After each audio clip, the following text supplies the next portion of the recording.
인진알로 튼두지 시에 송송 안 제장아래 셈 난기 초와디 예 인진알로 도두지 지디치샤예.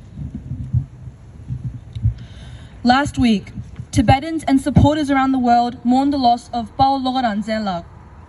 Before Rangzen came generations of Tibetans who sacrificed their freedom, their families, and even their own lives for our homeland.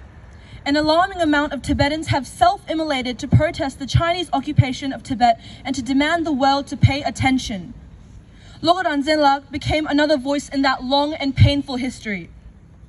The reason behind his actions was never difficult for me to understand, because he loved Tibet.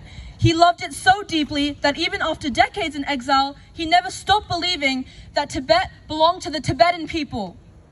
He never accepted that our homeland was something we should simply move on from or forget. His final message was not one of surrender. It was one of responsibility. A responsibility that does not belong only to those who remember Tibet, but also to those of us who have never seen it.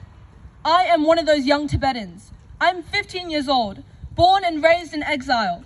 I have never walked through the streets of my homeland. I have never seen the mountains my grandparents called home. I have never stood beneath the sky over a free Tibet. Everything I know about my homeland has come through stories, songs, old photographs, and the memories of my parents. Even though I've never seen Tibet, I will always know that it is my home. Every generation of Tibetans has carried this struggle in its own way. Some endured political imprisonment, like my own mother. Many escaped into exile with nothing but hope, like my father. Some dedicated their lives to preserving our language, culture, and identity. Others gave their lives in protest, believing the world needed to hear the cries of Tibetans. Their stories may be different, but their message remains the same. Never let Tibet be forgotten.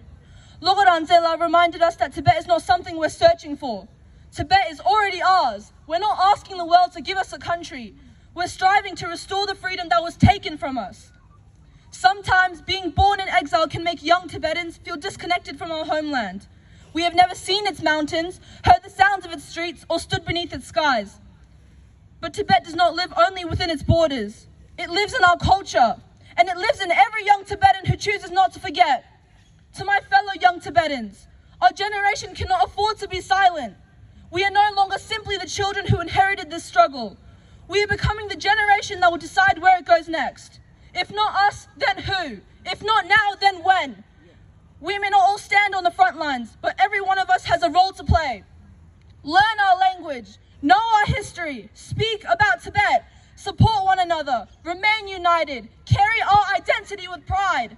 Because a nation survives when its people refuse to let its spirit disappear.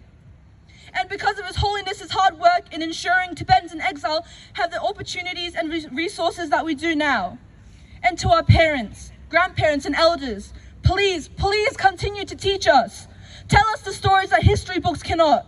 Speak Tibetan with us. Bring us to community gatherings. Help us understand not only what was lost, but what is still worth fighting for. We cannot carry the future of Tibet if we are never taught how.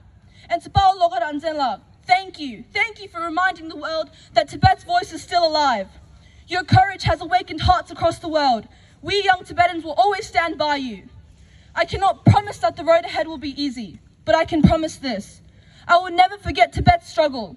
I will carry our language with pride. I will honor our culture. I will speak when silence is easier. And I will carry forward the responsibility and hope that you have entrusted to my generation until the day our homeland is free once again. May your sacrifice never be forgotten, and may your message continue to guide us. Free